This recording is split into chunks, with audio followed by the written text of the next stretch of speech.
और ma'am 2 major बीमारियां हैं, एक हार्ट हेल्थ से रिलेटेड कि लोगों में हार्ट अटैक्स हो रहे हैं, हाँ। और एक कैंसर।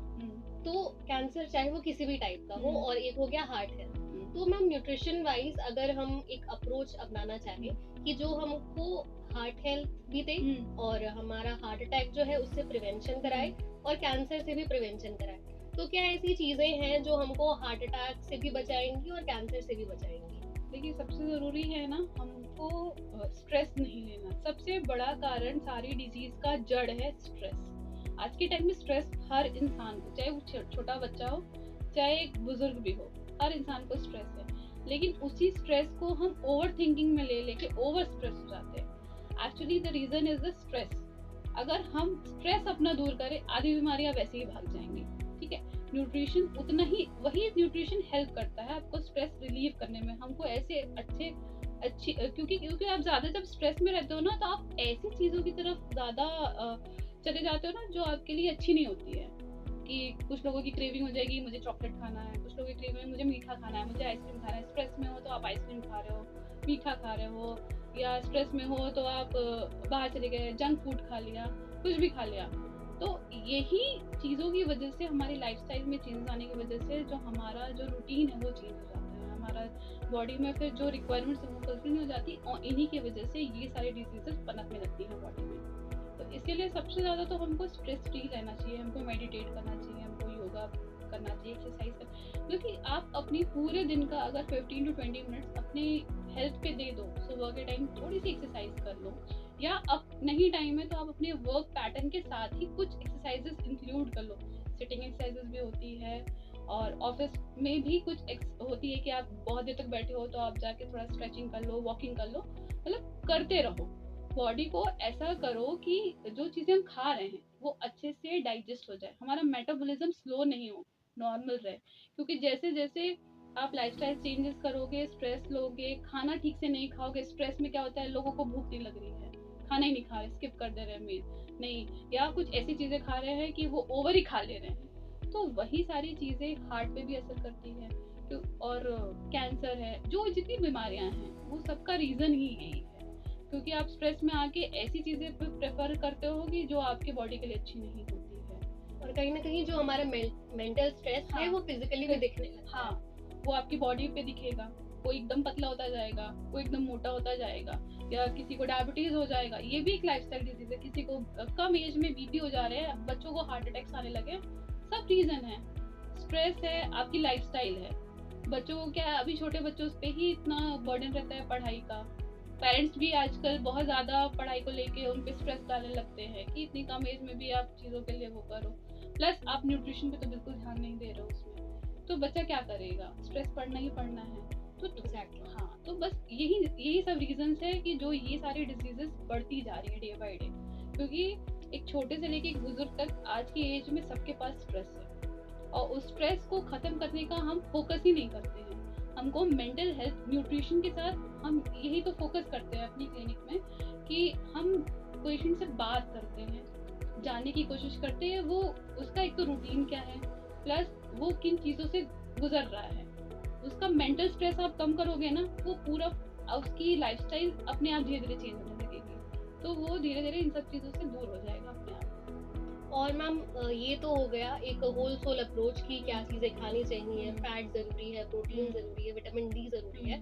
और हमारे पास हमारे ऑडियंस की कुछ भ्रांतियां हैं, कुछ मिथ्स हैं जिनको हम चाहेंगे कि आप बर्स्ट करें। तो मैं एक एक करके आपसे वो भ्रांतियां पूछूंगी और आप उसमें हमें थोड़ा इंसाइट दीजिएगा कि क्या ये सही है या फिर गलत। मैम जो हमारा सबसे फर्स्ट मिथ है वो ये है कि गर्भवती महिला को ज़्यादा खाना खाना चाहिए, चाहे वो जैसा भी हो। नहीं, ये गलत है। उसको खाना तो चाहिए, लेकिन इतना नहीं है, और खाना चाहिए न्यूट्रिएंट डेंस फूड खाना चाहिए।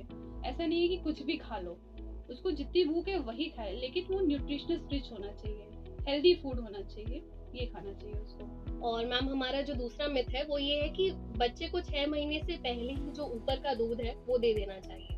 नहीं, बिल्कुल भी नहीं। 6 मंथ तक आप ब्रेस्ट फीडिंग करो, नहीं ब्रेस्ट फीडिंग पॉसिबल है तो फॉर्मूला मिल्क पिलाओ, बट क्योंकि उसका डाइजेस्टिव सिस्टम इतना डेवलप नहीं रहता है कि आप उसके पहले ही उसको इंट्रोड्यूस कर दो तो वो डिस्टर्ब हो जाएगा, उसके लिवर पे इफेक्ट आ जाएगा, उसका डाइजेशन डिले हो जाएगा, मेटाबॉलिज्म स्लो हो जाएगा, क्योंकि अभी वो डेवलपिंग स्टेज में है।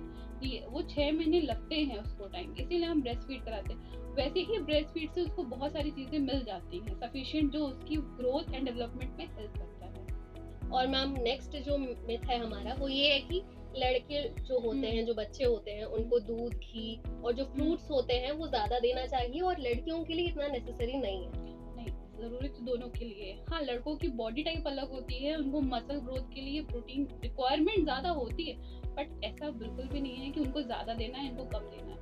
लड़कियों को भी ज़रूरी है, क्योंकि आज के टाइम पे बहुत कम एज में प्यूबर्टी लोग बच्चियाँ गेन कर रही हैं, तो इसलिए न्यूट्रिशन दोनों के लिए ही ज़रूरी है। और मैम और जो एक मिथ है वो हमारा ये है कि मीठा और जो जंक फूड होता है वो बच्चों की सेहत को नुकसान नहीं पहुंचाता, बस उनके दांतों में कैविटी होती है। वो तो सबसे ज़्यादा नुकसान पहुंचाता है, क्योंकि उसी से तो सारी बीमारियों का जड़ है। क्योंकि आप अनहेल्दी खाओगे, आपका डाइजेशन स्लो होगा, आपका मेटाबॉलिज्म स्लो होगा, फिर आपको दुनिया भर की ओबेसिटी की प्रॉब्लम होगी, डायबिटिक होगा, हार्ट प्रेशर आएगा।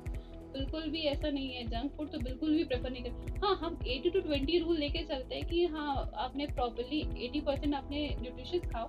हफ्ते में एक आध बार हो गया, कभी बच्चे ने बहुत, लेकिन बच्चे को कभी ऐसे पैम्पर नहीं करना चाहिए कि हाँ तुम ऐसा करोगे तो मैं तुमको पिज्ज़ा खिलाऊंगा, मैं ऐसा करोगे तो मैं तुमको चॉकलेट खिलाऊंगा। ये सब चीज़ें नहीं करनी चाहिए बिल्कुल भी। और बच्चे जिद भी करते हैं ना, तो हमेशा उस चीज़ को पूरी भी नहीं करनी चाहिए। और मैम एक और मिथ है कि पानी या दाल में डाला गया जो फॉलिक एसिड पाउडर होता है, इसके कुछ साइड इफेक्ट्स भी होते हैं, तो क्या ऐसा है? हाँ है, बिल्कुल भी नहीं। दाल ऑलरेडी प्रोटीन रिच है, ठीक है, उसमें भी कुछ भी ऐड करने की बिल्कुल भी जरूरत नहीं है। वो एज इट इज आप उसको दो, वो होलसम फूड है एक तरीके से। हाँ, तो उसमें जरूरत भी नहीं कोई भी पाउडर ऐड करने का। और मैम एक लास्ट मिथ है हमारा कि अनीमिया जो होता है वो सिर्फ महिलाओं को होता है, पुरुषों में नहीं होता है। नहीं, ऐसा कुछ नहीं है, दोनों में हो सकता है। हाँ, महिलाएं ज्यादा प्रोन होती हैं, क्योंकि मेंस्ट्रुएशन की वजह से उनमें आयरन की रिक्वायरमेंट ज्यादा होती है, छोटे से ही एज से ही, तो इसीलिए रिक्वायरमेंट उनकी ज्यादा होती है। बट ये नहीं है प्रोन नहीं है, प्रोन दोनों होते हैं। बस ये होता है कि इनकी रिक्वायरमेंट ज्यादा होती है, क्योंकि मेंस्ट्रुएशन की वजह से इनको चांसेस ज्यादा होते हैं कि एनीमिया के चांसेस ज्यादा होते हैं वुमेन्स में। तो जरूरत तो दोनों को है, हो दोनों को सकता है, बट ये होता है कि हाँ, रिक्वायरमेंट इनकी ज्यादा होती है। Ma'am thank you very much, आप हमारे स्टूडियो में आए और हमसे इतनी सारी आपने इंसाइटफुल बातें की। आई होप कि जो ऑडियंस है उनको भी हमारी बातचीत से बहुत सारा फायदा होगा और वो आगे से अपने न्यूट्रिशन में भी चेंजेस करेंगे हमारी बातचीत से जो है इंसाइट्स लेके। तो दोस्तों यही था हमारा आज का सेहत सही लाभ कही का प्रोग्राम। आप ऐसे ही सुनते रहिए 91.2 FM हेलो बनारस, ये है पक्का बनारसी। 91.2 FM हेलो बनारस, पक्का बनारसी। पक्का बनारसी।